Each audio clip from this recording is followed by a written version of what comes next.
Hi, my name is Vicky Jansen and I'm the Victorian Senate candidate for the political party Australian Christians. We believe having a genuinely safe environment for all children is incredibly important, and so today I want to introduce you to the Safe Schools program rolled out nationally in just under 500 primary and secondary schools with just under 14,000 trained teachers. Safe Schools is presented as an anti-bullying program and therefore sounds like a very good thing. However, with its total neglect of the main reasons children are bullied and placing all of its emphasis on sexuality, many parents are genuinely concerned about what this program is keeping children safe from. To quote from Mercatornet editor Michael Cook, the gist of the taxpayer-funded Safe Schools curriculum is this: sex is about having fun with your friends. Experiment until you find the kind of sex that feels right for you. Safety is the only boundary. Babies are an inconvenient accident. Marriage is irrelevant. Parents have no business interfering. Commitment is meaningless. Really? Yet nothing hurts our children more than broken relationships. Perhaps you think Cook must be exaggerating, but resources like this, OMG I'm Queer, are endorsed by Safe Schools and created by Minors 18, which, as the name suggests, is a site for minors encouraging them to come out at school.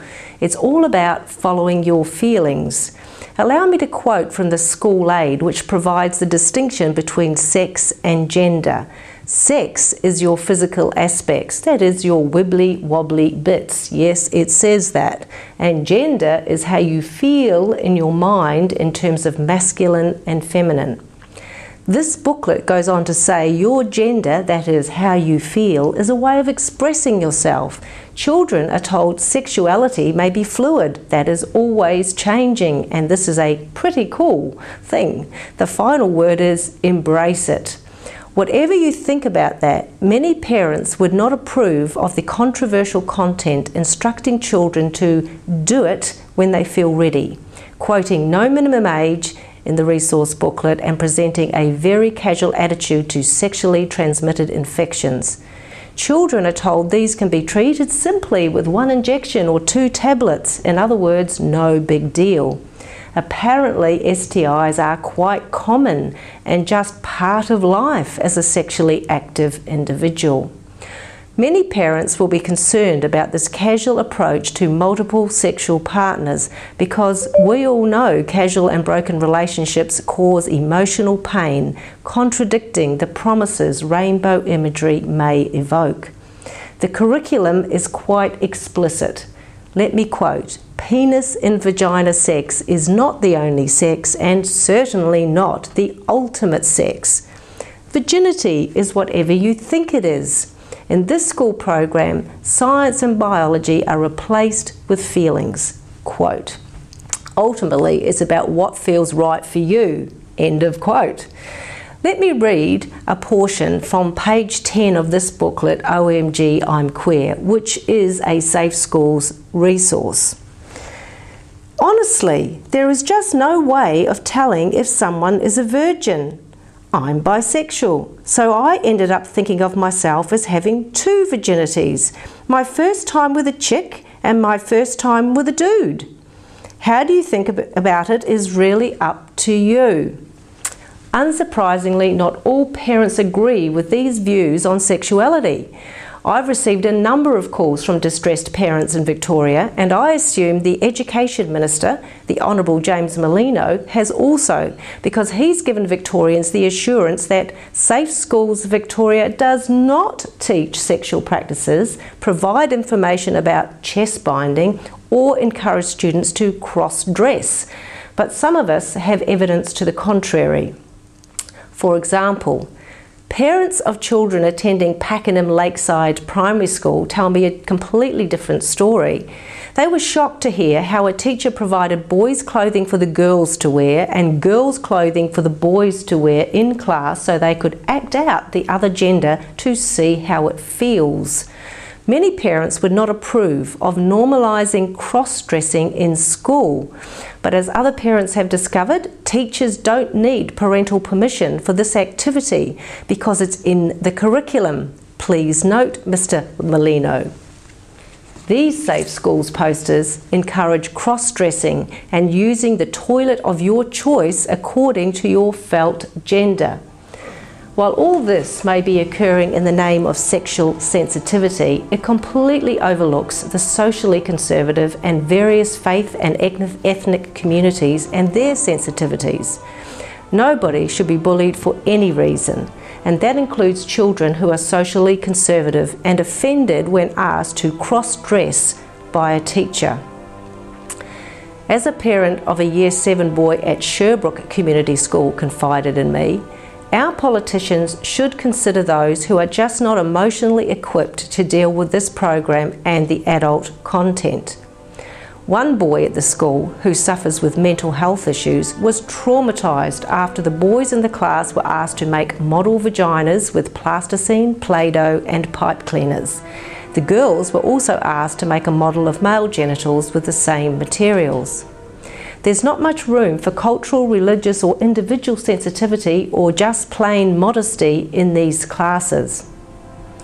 Another class, a Year 8 in the same school, was shown a sex toy, that is a dildo, normally purchased from an adult store, making a mockery of any R18 classifications. The purpose of this was to demonstrate putting a condom on. The children were also told it was used by men and women to pleasure themselves. According to one mum from the school, her Year 8 boy, who suffers obsessive compulsive disorder and really gets visually stuck, thought he was gay for a whole week just because of what was taught in the classroom.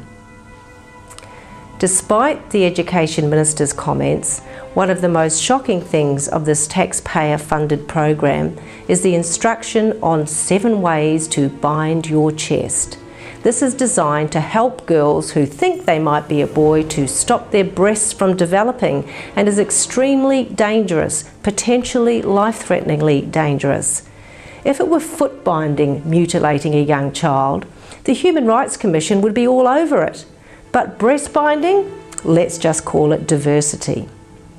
The Wellbeing Officer at Sherbrooke Community School didn't flinch when asked about breast binding though, and just advised the concerned parent that they hadn't addressed breast binding as part of Safe Schools as, and I quote, students were not yet up to that in their transitioning. Right, it's just a matter of time.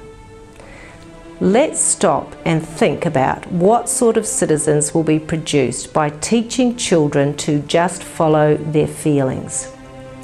One of the reasons given for bringing the dildo into the class was to teach that children could act out their feelings on themselves rather than on others. Well, imagine that, teaching that we have to act out all our feelings. Many parents would not approve of having their children taught to just follow their feelings, which may lead to broken relationships, broken lives, and even death. My own brother took his life when he was only 20, and we all wish that he didn't choose to follow his feelings. As educators should know, science just doesn't bear out that children are always capable of making these adult choices for themselves. It's about brain functionality, biology. According to neuropsychiatrist Dan Siegel, the adolescent brain has increased emotionality, or as he says, evokes motion. That imagery works well with the idea of adolescent fluidity. Speaking generally about brain function, Siegel says this increased emotionality can create a relationship with yourself that's confusing. Well, I don't believe we should perpetuate that confusion by affirming or denying it. Siegel also says you can learn how to deal with these quite normal changes in the adolescent brain that make youth feel one way 1 minute and another way the next minute. That is, you don't have to follow every impulse. Surely we should lean to science rather than affirm adolescent feelings when it comes to the important issues of relationships and sexuality.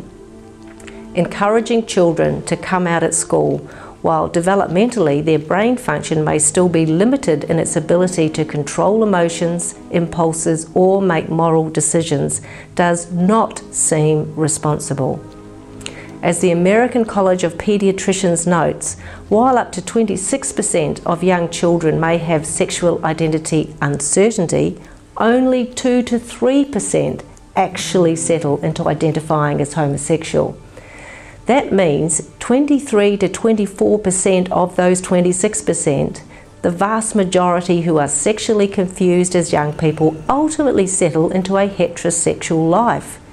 Therefore, with so much to learn at school, why should schools affirm sexuality at all?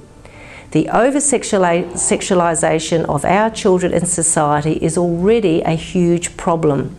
As precious human beings, children are much more than just sexual beings in the making. We shouldn't stigmatise anyone in our schools, and nor should we turn our classrooms and playgrounds into places designed to express adolescent sexuality. Let's foster self-control and reject the state control facilitated by the state-sanctioned sexuality. The greatest service we can give our children is to tell them the truth. Casual sex usually hurts people, especially children. Please talk to your school about the Safe Schools program and write to the education ministers, both state and federal, about what's going on in our schools. As the Senate candidate for Australian Christians, I'm committed to remain a voice for children and for education that fosters freedom of conscience and belief, which this program seriously hinders. If these issues concern you, then vote 1 for Australian Christians in the 2016 federal election. Thank you.